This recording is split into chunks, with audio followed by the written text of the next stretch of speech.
주신 말씀은 로마서 9장 6절부터 16절까지 말씀.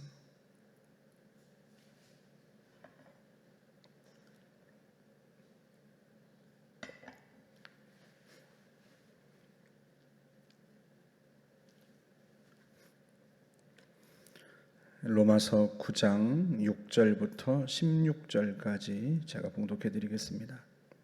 그러나 하나님의 말씀이 폐하여진 것 같지 않도다. 이스라엘에게서 난 그들이 다 이스라엘이 아니요 또한 아브라함의 씨가 다 그의 자녀가 아니라 오직 이삭으로부터 난 자라야 네 씨라 불리리라 하셨으니 곧 육신의 자녀가 하나님의 자녀가 아니요 오직 약속의 자녀가 씨로 여기심을 받느니라. 약속의 말씀은 이것이니 명년 이때 내가 이르리니 사라에게 아들이 있으리라 하심이라.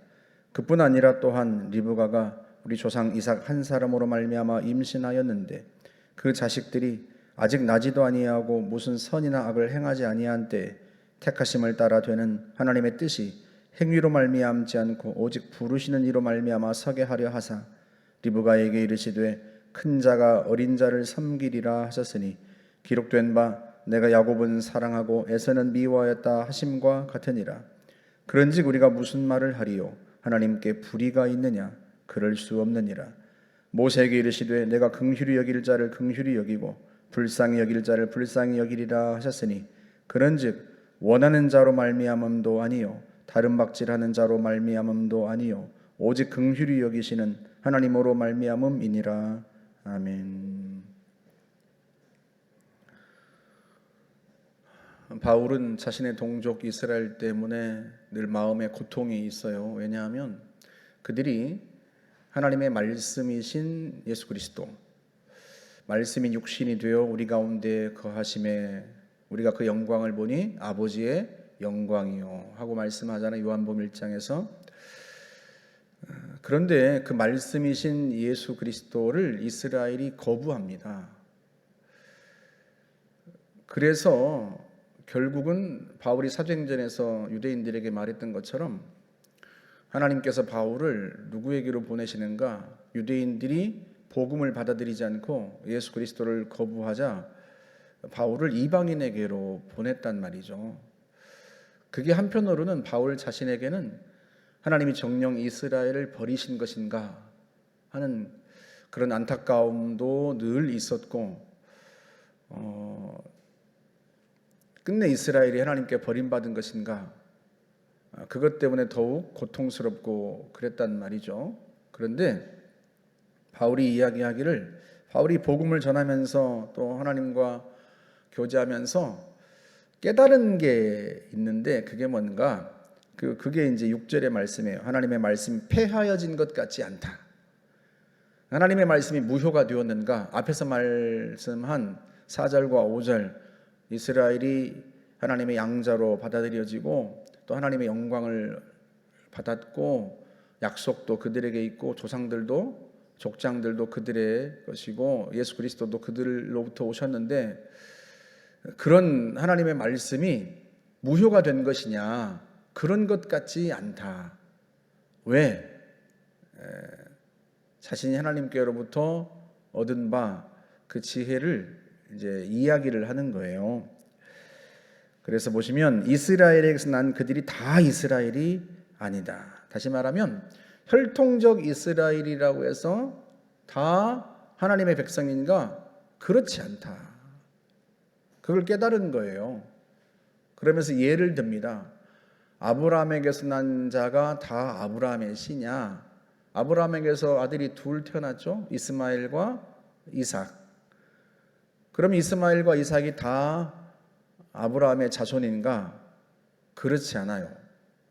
다 하나님께 선택받은 자들인가? 그렇지 않아요. 그 중에 누구만? 이삭만. 왜? 이삭은 하나님이 약속하신 자녀입니다. 이스마엘은 아브라함의 의지로 자식을 낳으려는 인간적인 의지와 선택으로 태어난 아들이 이스마엘이에요. 그런데 하나님은 그 이스마엘을 아브라함의 자손으로 인정하지 않으셨습니다. 다만 하나님이 약속하신 내년 이맘때에 다시 올 텐데 사라에게 아들이 있을 것이다 하고 약속하셨던 그 약속을 따라서 태어난 자녀가 이삭입니다. 그 이삭만 하나님의 자녀라고 불린다는 거예요. 이삭에게서 태어난 자라야 네 씨다 하고 창세기 21장에서 주님이 아브라함에게 말씀하셨어요. 그러니까 혈통적으로 아브라함에게서 태어났다고 해서 다 하나님의 백성인가? 그렇지 않아요.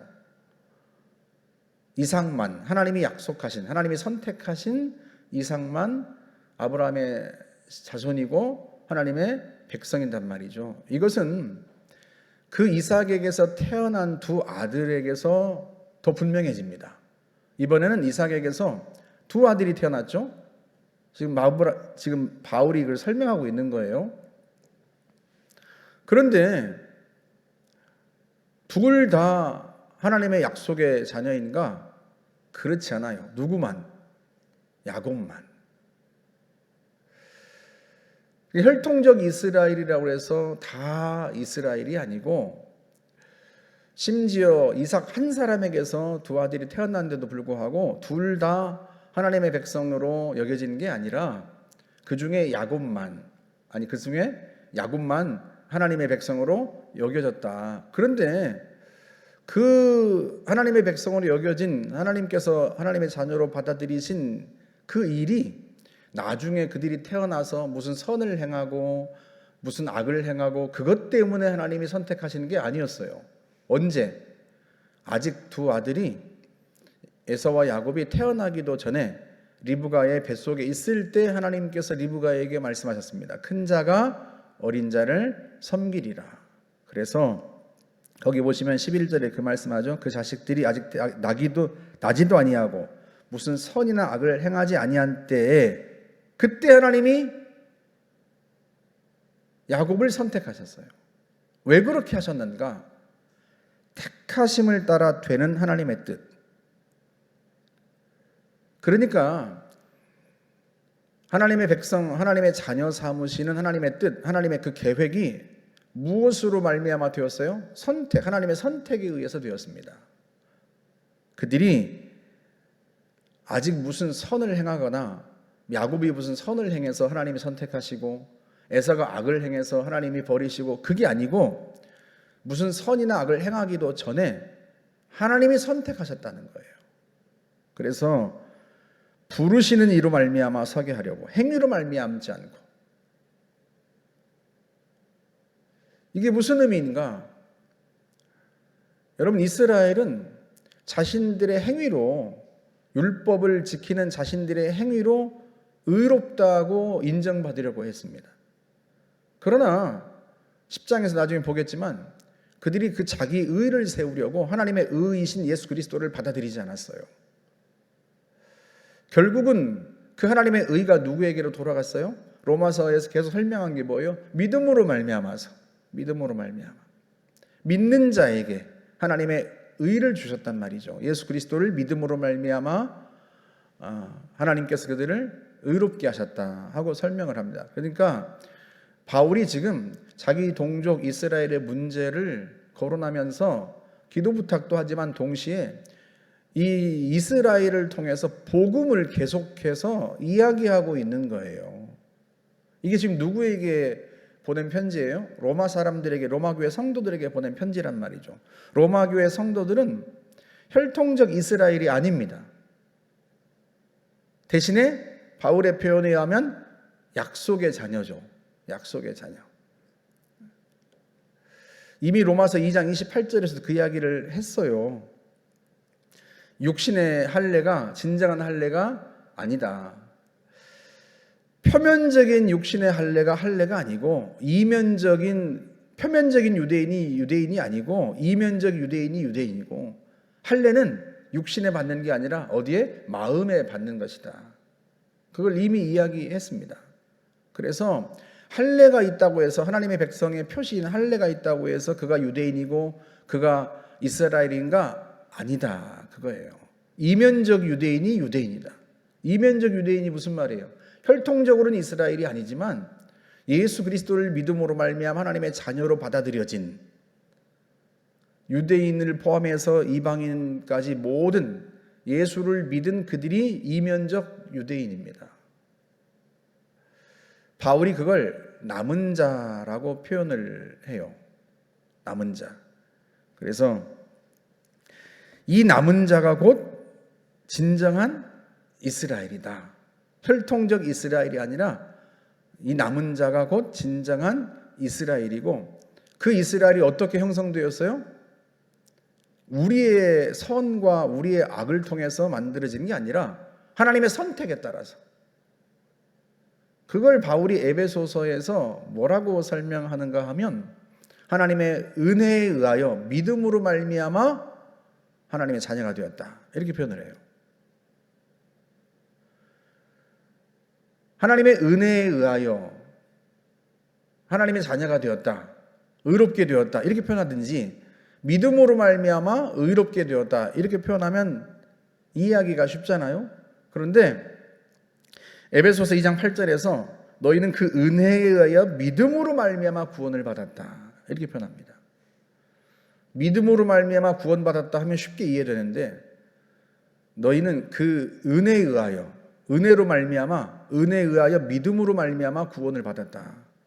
그리고 우리의 믿음조차도 무엇이다? 하나님의 은혜로 받은 거예요. 그래서 이것이 너희에게서 난 것이 아니라 하나님의 선물이다, 그렇게 표현합니다.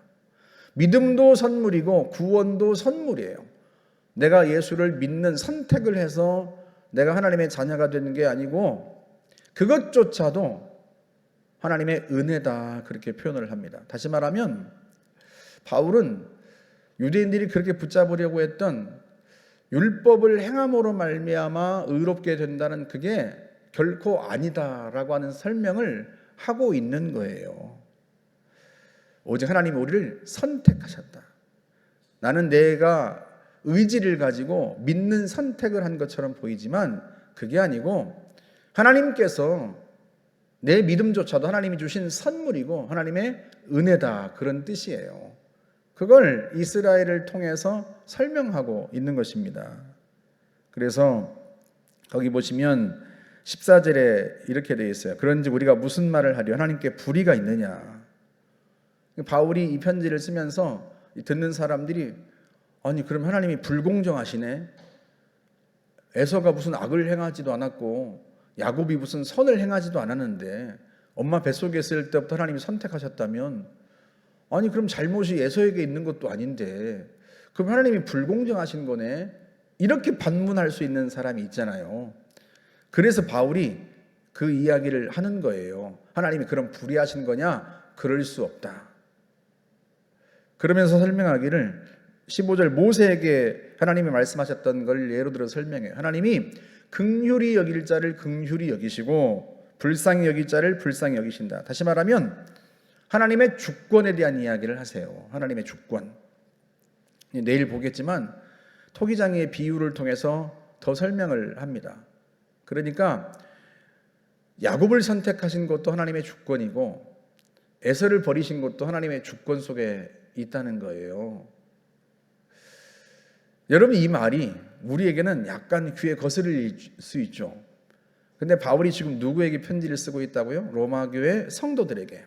로마교회 성도들에게 쓰고 있기 때문에 하나님이 불공정하신 분이냐 불의하신 분이냐 그렇지 않다 하고 예를 하나 들어놓고 더 이상 그걸 구구절절 설명하지 않으세요. 왜냐하면 첫 번째는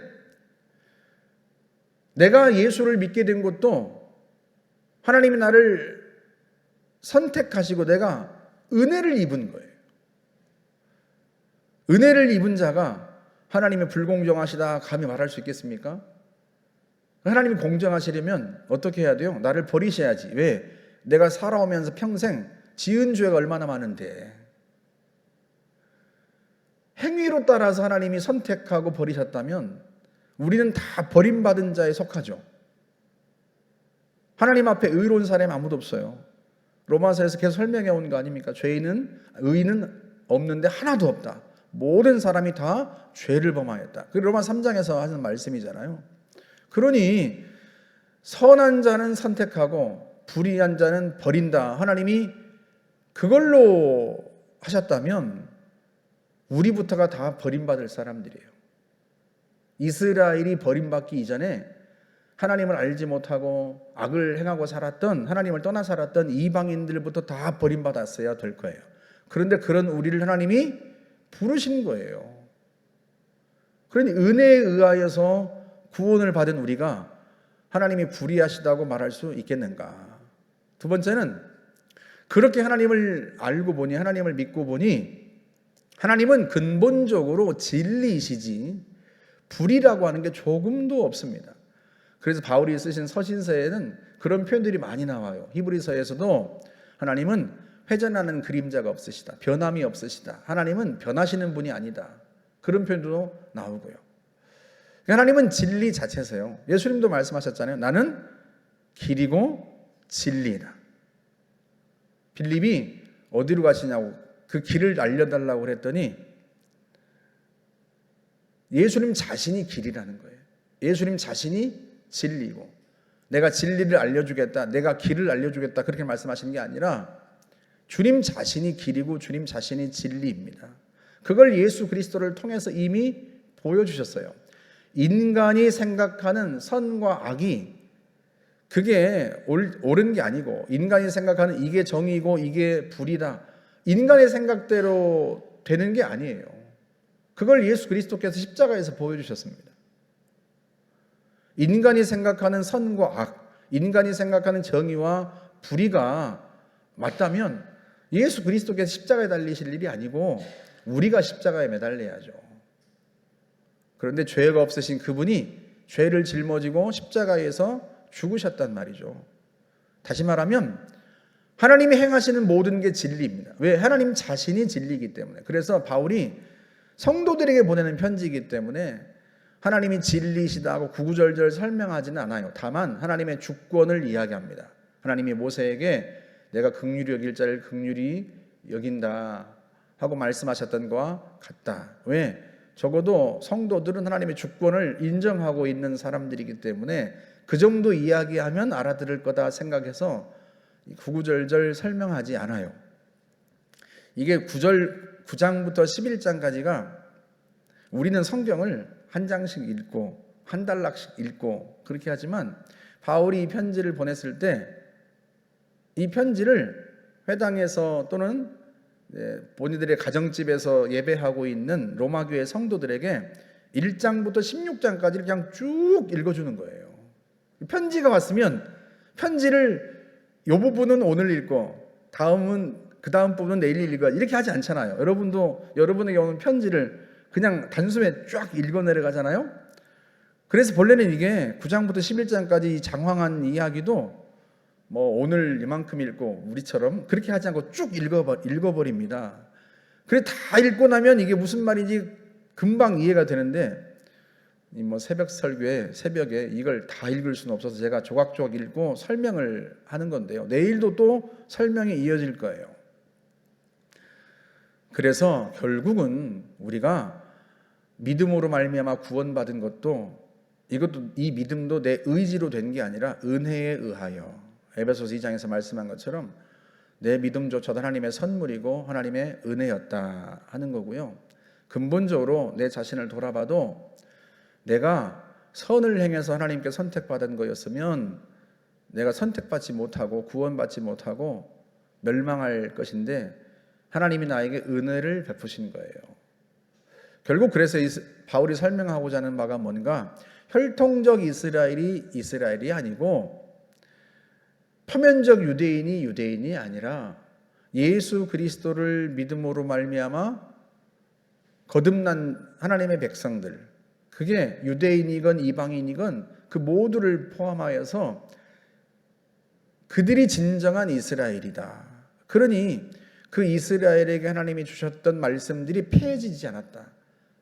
여전히 우리에게 영적인 이스라엘이라고 부를 수 있는 우리에게 하나님의 은혜가 있고 하나님의 약속이 있고 또 하나님의 영광이 여전히 있는 거죠. 바울이 그 이야기를 하는 거예요. 그러면 뭐 은혜로 구원받았으니까 뭐 구원은 따놓은 당상이니까 뭐 이제는 뭐 그냥 살아도 되겠네, 대충 살아도 되겠네. 그게 아니고 이걸 단숨에 읽어나가면 그게 아니라는 걸 알 수가 있어요. 여기 11장으로 가보시겠어요? 11장 20절 보세요. 옳도다. 그들은 믿지 아니함으로 꺾이고. 그들은 누구예요? 혈통적 이스라엘이죠. 너는 믿음으로. 너는 누구예요? 이방인입니다. 너는 믿음으로 섰느니라. 높은 마음을 품지 말고 도리어 두려워하라. 하나님이 원가지들도. 원가지는 누구예요? 혈통적 이스라엘. 그들도 아끼지 아니하셨은즉 너도 아끼지 아니하시리라. 어떻게 하라는 거예요? 은혜로 구원 받았으니까 구원도 은혜로 받았고, 그러면 주님이 은혜로 나를 다 이끄시겠지 이렇게 살지 말라는 거예요. 이스라엘도 하나님의 약속을 폐기하자 그들이 폐기하고 하나님을 섬기지 않자 그 나라를 멸망시켜 버리십니다. 바벨론으로 다 포로로 붙들어 가셨어요.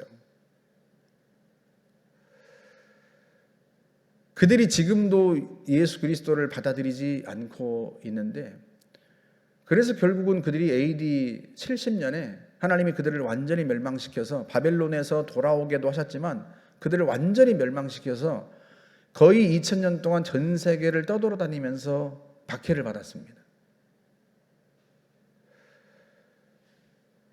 물론 그들이 1948년에 지금 팔레스타인 땅에 다시 나라를 얻는 은혜를 얻었지만, 여러분 지금도 저들이 예수님을 받아들이잖아요. 하나님이 다시 기회를 주고 다시 기회를 주고 있지만 끝내 저들이 하나님께 복종하지 않고 있어요.